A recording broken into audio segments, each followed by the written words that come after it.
of parliament, of democracy that आजादी के अमृत महोत्सव का समापन हो रहा है और आजादी के अमृत काल की शुरुआत होने का समय है।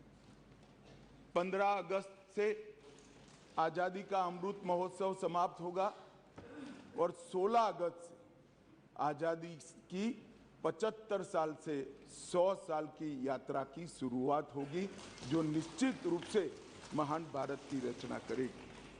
प्रधानमंत्री नरेंद्र मोदी जी ने इस देश के सामने गत 15 अगस्त को लाल किले की प्राचीर से अपना उद्बोधन देते हुए 5 प्रणों को देश की जनता के सामने रखा था। माननीय अध्यक्ष जी, ये 5 प्रण में से एक प्रण था कि हम गुलामी की सभी निशानियों को हम समाप्त कर देंगे, हमारे मन से वो बोझ को दूर करेंगे। माननीय अध्यक्ष जी, आज मैं जो 3 विधेयक एक साथ लेकर आया हूं, वो तीनों विधेयक एक प्रकार से मोदी जी ने जो 5 प्रण लिए हैं उसमें से एक प्रण की अनुपालना करने वाले हैं। माननीय अध्यक्ष जी, ये तीनों विधेयक दंड विधान प्रक्रिया, क्रिमिनल जस्टिस सिस्टम को बेसिक कानून, इसके लिए मूलभूत कानून ये 3 विधेयकों के अंदर है।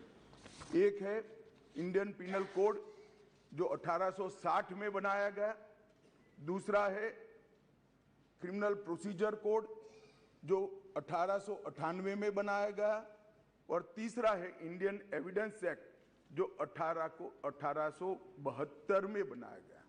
1860, 1898 और 1872 में अंग्रेजों द्वारा बनाए गए, अंग्रेजों की संसद के द्वारा पारित किए गए ये तीनों कानूनों को समाप्त कर आज हम तीनों नए कानून पुरस्कृत करने के लिए मैं आया हूं। माननीय अध्यक्ष जी, इंडियन पिनल कोड 1860 की जगह भारतीय न्याय संहिता 2023 अब एस्टैब्लिश होगी। क्रिमिनल प्रोसीजर कोड 1898 की जगह भारतीय नागरिक सुरक्षा संहिता प्रस्तावित होगी, और इंडियन एविडेंस एक्ट 1872 की जगह भारतीय साक्ष्य अधिनियम 2023 प्रस्तावित होगा। यह कानूनों की जो कानून रिपील होंगे इस तीनों विधेयक से, वो कानूनों की आत्मा जो है, वो कानूनों का मध्य बिंदु है कानून बनाने का, वो अंग्रेज शासन को मजबूत करने की दृष्टि से कानून बनाए गए थे। अंग्रेज शासन की रक्षा करने के लिए कानून बनाए गए थे और उसका उद्देश्य दंड देने का था, न्याय देने का नहीं था। ये दोनों मूलभूत चीजों पर हम परिवर्तन करने जा रहे हैं। ये तीनों कानूनों को रिप्लेस कर इनकी जगह जो 3 नए कानून बनेंगे, उनकी आत्मा होगी भारत के नागरिकों को संविधान प्रदत्त सारे अधिकार जो मिले हैं इसकी सुरक्षा। ये कानूनों का उद्देश्य किसी को दंड देना नहीं होगा, इन कानूनों का उद्देश्य सबको न्याय देना होगा। और न्याय देने की प्रक्रिया में, ये न्याय देने की प्रक्रिया में दंड वही होगा जहां अपराध रोकने का बोध खड़ा करने की जरूरत है, अपराध रोकने के लिए एक प्रकार की भावना खड़ी करने की जरूरत है, वही होगा। और मैं ये तीनों कानूनों को आगे मैं बताता हूं, बड़े ध्यान से इस प्रक्रिया में मैं इन्वॉल्व रहा हूं। अध्यक्ष जी, मैं सदन को आश्वस्त कर सकता हूं कि 1860 से लेकर 2023 पर 23 तक अंग्रेजों ने बनाए, अंग्रेज पार्लियामेंट ने बनाए हुए कानून के आधार पर इस देश की क्रिमिनल जस्टिस सिस्टम चलती रही। इसकी जगह भारतीय आत्मा के साथ ये 3 कानून अब प्रस्तावित होंगे और हमारी क्रिमिनल जस्टिस सिस्टम के अंदर बहुत बड़ा परिवर्तन आएगा। माननीय अध्यक्ष जी, मैं ये बिल स्टैंडिंग कमेटी को भेजने वाला हूं, इसलिए बहुत लंबा नहीं बोलूंगा, परंतु इतना जरूर कहना चाहता हूं कि जिन्होंने भी ये कानूनों को पढ़ा होगा इसकी प्रायोरिटी क्या थी? मानवी की हत्या से या महिला के साथ दुराचार से बड़ा कोई कानून अपराध नहीं हो सकता। तो इसको 302 नंबर पर स्थान दिया गया। इसके पहले क्या था? राजद्रोह था। इसके पहले क्या था? खजाने की लूट थी। इसके पहले क्या था? शासन के अधिकारी पर हमला था।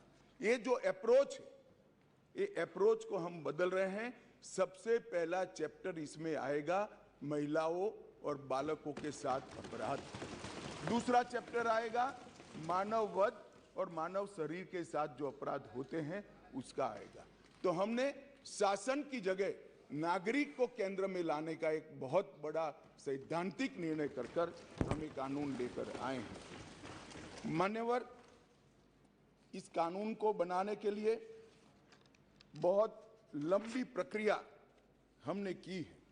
मोदी जी ने 2019 में ही हम सबका मार्गदर्शन किया था कि अंग्रेजों ने बनाए हुए जितने भी कानून जिस विभाग में है, सभी कानून पर पर्याप्त चर्चा विचारणा और सोच विचार कर इसको आज के समय के अनुरूप और भारतीय समाज के हित में बनाना चाहिए। वहीं से ये प्रक्रिया माननीय अध्यक्ष जी चालू हुई। ढेर सारी कंसल्टेशन की प्रक्रिया इसके लिए हुई है। मान्यवर, मैं आपको बताना चाहता हूं, हर जगह पे व्यापक कंसल्टेशन किया गया है। मैंने अगस्त 2019 में ही देश के सारे हाईकोर्ट चीफ जस्टिस को पत्र लिखा था, सर्वोच्च अदालत के सारे न्यायाधीशों को लिखा था, देश की सारी लॉ यूनिवर्सिटी को पत्र लिखा था। 2020 में थोड़ी बेस बनने के बाद सारे सांसदों को लिखा, सारे मुख्यमंत्रियों को लिखा, सारे राज्यपालों को लिखा, संघ शासित प्रदेश के प्रशासकों को लिखा और ढेर सारे कंसल्टेशन के बाद ये प्रक्रिया आज कानून बनने में सफल हुई है। माननीय अध्यक्ष जी, इसका मुझे बहुत बड़ा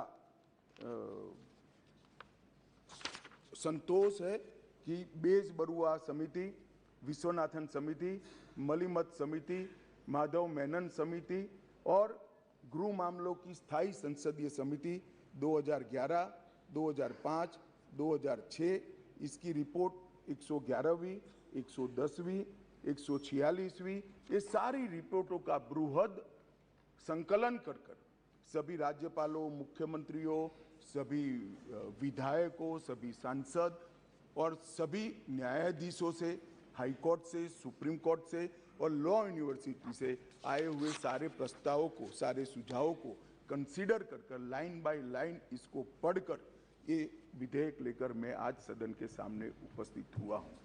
माननीय अध्यक्ष जी, 18 राज्यों, 6 संघ शासित प्रदेश, भारत की सुप्रीम कोर्ट, 16 हाई कोर्ट, 5 न्यायिक एकेडमी, 22 विधि विश्वविद्यालय, 142 सांसद और लगभग 270 विधायकों ने इसमें सुझाव दिए हैं। जनता के भी बहुत सारे सुझाव आए हैं जिसको कंसिडर किया गया। माननीय अध्यक्ष जी, 4 साल तक इस पर गहन विचार विमर्श हुआ है। मैं जिसमें उपस्थित हूं, ऐसी 158 बैठकें हमने रिकॉर्ड पर करी है। माननीय अध्यक्ष जी, बाय लाइन इसको हमने पढ़ा है। मान्यवर, भारतीय नागरिक सुरक्षा संहिता जो सीआरपीसी को रिप्लेस करेगी, इसमें अब 533 धाराएं बचेगी, 160 धाराओं को बदल दिया गया है, 9 धाराएं नई जोड़ी गई है और 9 धाराओं को निरस्त किया गया है। भारतीय न्याय संहिता जो आईपीसी को रिप्लेस करेगी, इसमें अब पहले 511 धाराएं थी, इसकी जगह 356 धाराएं होगी, 175 धाराओं में बदलाव हुआ है, 8 नई धाराएं जोड़ी गई है और 22 धाराएं निरस्त कर दी गई है। भारतीय साक्ष्य अधिनियम जो एविडेंस एक्ट को रिप्लेस करेगा, इसमें 170 धाराएं होगी, पहले 167 थी, 23 धाराओं में बदलाव किया है, 1 धारा नई जोड़ी गई है और 5 धाराएं निरस्त की है। मान्यवर, मैं सदन को बताना चाहता हूं, ये तीनों कानूनों में गुलामियों की निशानी से भरे हुए कानून। सबसे पहले तो इसको ब्रिटेन की पार्लियामेंट ने पारित किया था, हमने अडॉप्ट किया था, यहीं से शुरुआत होती। परंतु इसके अलावा आज भी जो कानून आज इससे निरस्त होंगे, जब सदन पारित करेगा तब वो कानूनों के अंदर कुछ शब्द थे मैं जरूर कहना चाहता हूं, जिससे हमें मालूम पड़ेगा कि 75 साल तक हम किस कानूनों के आधार पर क्रिमिनल जस्टिस सिस्टम को चलाए हैं। पार्लियामेंट ऑफ यूनाइटेड किंगडम का जिक्र है, प्रोविंशियल एक्ट का जिक्र है, notification by the crown representative का जिक्र है, लंदन गैजेट का जिक्र है, ज्यूरी और बैरिस्टर का जिक्र है जो हमारे यहाँ कब के चले गए, लाहौर गवर्नमेंट का जिक्र है, कॉमनवेल्थ के प्रस्ताव का जिक्र है, United kingdom of great Britain and Ireland parliament का जिक्र है, हर मेजेस्टी और बाय द प्रीवी काउंसिल, ऐसे हर जगह रेफरेंस दिए हुए हैं। Copies and extracts content in the London gadget, इसके आधार पर एक कानून को बनाया गया है। Possession of the British crown, इसका भी जिक्र आज भी है। Court of justice in England, इसका भी जिक्र 33 से ज़्यादा जगहों पे है। हर मैजेस्टी डोमिनियंस का इस अधिनियम के अंदर ढेर सारे जिक्र है। टोटल 475 जगह ये गुलामी की निशानियों को समाप्त कर कर आज हमने एक नया कानून मान्यवर लेकर आए हैं। माननीय अध्यक्ष जी, इस कानून से हमने नए युग को जोड़ने का भी प्रयास किया है। हमारी क्रिमिनल जस्टिस सिस्टम में बहुत समय लगता है। कानून में कोई कानून की अदालत में जाए तो न्याय इतनी देर से मिलता है कि न्याय का कोई मतलब ही नहीं। लोगों की श्रद्धा उठ गई है, कोर्ट में जाने से डर है। मैं गुजरात का कानून मंत्री भी रहा हूं, विधि मंत्री भी रहा हूं। कई लोगों ने मुझे कहा था कि साहब पनिशमेंट की कोई जरूरत ही नहीं। मैंने बोला क्यों? कि कोर्ट में जाना इटसेल्फ पनिशमेंट है। इस प्रकार की मानसिकता लोगों के दिमाग में कर गई। हमने इसीलिए आधुनिक से आधुनिक तकनीक को इसके अंदर समाहित करने का निर्णय किया है। माननीय अध्यक्ष जी, दस्तावेजों की परिभाषा का विस्तार कर कर इलेक्ट्रॉनिक या digital record, email, server longs, computer, smartphone, laptop, SMS, website, locational साक्ष्य, डिवाइस पर उपलब्ध मेल और मैसेजेस, ये सभी को कानूनी वैधता इस देता है, जिससे अदालतों के अंदर जो कागजों के ढेर लगते हैं, अंबार लगते हैं, वो समाप्त हो जाएंगे। एफआईआर से केस डायरी और केस डायरी से चार्जशीट और चार्जशीट से जजमेंट तक की सारी प्रक्रिया को डिजिटलाइज करने का प्रावधान इस कानून के अंदर मैं लेकर आया हूं। अदालत की सभी कार्यवाही को टेक्नोलॉजी के माध्यम से करने के लिए हम करते हैं। अभी आरोपी की पेशी ही सिर्फ वीडियो कॉन्फ्रेंस से हो सकती है, अब संपूर्ण ट्रायल क्रॉस सहित की वो वीडियो कॉन्फ्रेंस से होगी। शिकायतकर्ता और गवाहों का परीक्षण भी होगा। जांच पड़ताल और मुकदमे में साक्ष्यों का रिकॉर्डिंग जो करना है वो भी होगा। और उच्च न्यायालय के मुकदमे और सभी अपीलीय कार्यवाही भी डिजिटली संभव होगी। माननीय अध्यक्ष जी, ये करने से पहले इसमें कोई न्याय के बारे में कोई गोता ही न हो जाए, इसलिए हमने नेशनल फॉरेंसिक साइंस यूनिवर्सिटी और देश भर के सारे विद्वानों को, इस विषय के विद्वानों के साथ बैठकर इसकी चर्चा कर टेक्नोलॉजी के एक्सपर्ट के साथ बैठकर उसको बनाया गया है। सर्च और जब्ती के वक्त मान्यवर हमने कई सारे ऐसे प्रावधान किए हैं जिससे निर्दोष नागरिक को फंसाया न जा सके। सर्च और जब्ती के वक्त ढेर सारी ऐसी फरियादें मेरे यहाँ रख दिया गया, मेरे यहाँ था नहीं, पुलिस लेकर आई, रख दिया। अब हमने सर्च और जब्ती में वीडियोग्राफी को कंपलसरी करा है, जो अब वीडियोग्राफी केस का हिस्सा होगी। पुलिस द्वारा ऐसी रिकॉर्डिंग के बिना कोई भी चालान, चार्जशीट रखा जाएगा वो वैध नहीं होगा। हमारा दोष सिद्धि का प्रमाण बहुत कम है। आज़ादी के 75 साल के बाद भी हम दोष सिद्ध नहीं कर पाते हैं। मान्यवर, इसीलिए फॉरेंसिक साइंस को हमने बहुत बढ़ावा देने का काम किया है। देश के प्रधानमंत्री जी ने एक ऐतिहासिक निर्णय लिया है नेशनल फॉरेंसिक साइंस यूनिवर्सिटी बनाने का।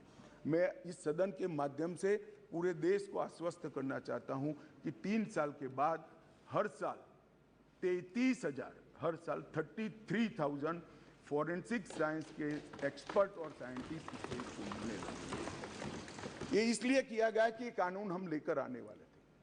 मान्यवर, एक कानून में हमने लक्ष्य रखा है कि 2 सिद्धि के प्रमाण को, कन्विक्शन रेशियो को 90% से ऊपर लेकर जाना है। ये हमारा लक्ष्य है। इसलिए हमने एक महत्वपूर्ण प्रावधान किया है कि 7 वर्ष या उससे ऊपर की सजा जिस धाराओं में है, वो सभी क्राइम सीन पर फॉरेंसिक टीम की विजिट को हम कंपलसरी कर रहे हैं।